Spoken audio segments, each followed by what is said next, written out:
शिमला में भाजपा की तरफ से पूर्व केंद्रीय मंत्री रविशंकर प्रसाद ने मोर्चा संभालती हुई प्रेस वार्ता को संबोधित किया।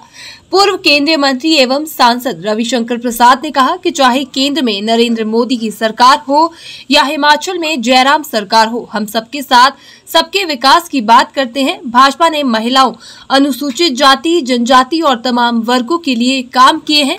आर्थिक रूप से पिछड़ों के लिए एक फैसला आया है कि उन्हें 10% आरक्षण देने का निर्णय सही है। इस बारे में उनका खुद वास्ता रहा है, तब वे कानून मंत्री थे। वहीं रविशंकर प्रसाद ने कहा कि सुप्रीम कोर्ट में 2019 में इस कानून को चुनौती दी गई, अब फैसला इसके पक्ष में आया है। उन्होंने कहा कि भाजपा सर्वव्यापी और सर्वस्पर्शी सरकार है। ये बताना बहुत जरूरी है कि किस तरह सरकार काम करती है। प्रधानमंत्री मोदी का सभी वर्गों को इकट्ठा करने का विचार बेहद अच्छा है। चाहे वो नरेंद्र मोदी जी की सरकार हो केंद्र में या भाजपा की सरकार हो हिमाचल प्रदेश में, हम सबके साथ सबके विश्वास की बात करते हैं।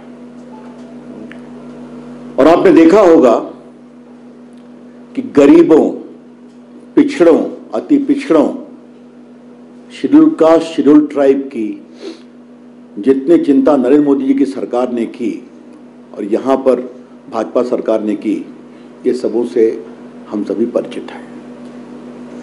चाहे वो ओबीसी कमीशन को कॉन्स्टिट्यूशनल स्टेटस देना हो, एक बहुत ही योग्य schedule caste leader Ramnath Kovind को भारत का राष्ट्रपति बनाना हो, और एक बहुत ही समर्पित शेड्यूल ट्राइब नेत्री द्रौपदी मुर्मू जी को भाजपा का राष्ट्रपति बनाना हो, या केंद्र में सबसे बड़ी संख्या में ओबीसी मिनिस्टर्स का रखना हो, और जो शेड्यूल कास्ट, शेड्यूल ट्राइब के लिए बाकी अलग कार्यक्रम चलाए गए, दोनों को एक प्रकार से अलग अलग कॉन्स्टिट्यूशनल कमीशन बना दिया गया। एससी कमीशन अलग है, एसटी कमीशन अलग है। तो ये भाजपा का रिकॉर्ड है। और कोरोना में जिस तरह से काम किया गया गरीबों के लिए, बाकी आप सभी जानते हैं। इसी क्रम में मैं एक बात और बताना चाहूंगा। कल सुप्रीम कोर्ट का एक फैसला आया है। इकोनॉमिकली रिजर्वेशन के 10% परसेंटेज को सुप्रीम कोर्ट ने वैलिड माना है। मुझे इस बात का बहुत आश्वासन है कि उस समय के कानून मंत्री के रूप में मोदी जी की सरकार में इस पूरे बिल के साथ मेरा बहुत इन्वॉल्वमेंट था, और हम सभी गरीबों की चिंता करते हैं, चाहे वो पिछड़े हों, अति पिछड़े हों, शेड्यूल कास्ट, शेड्यूल ट्राइब तो सबसे इंपॉर्टेंट है।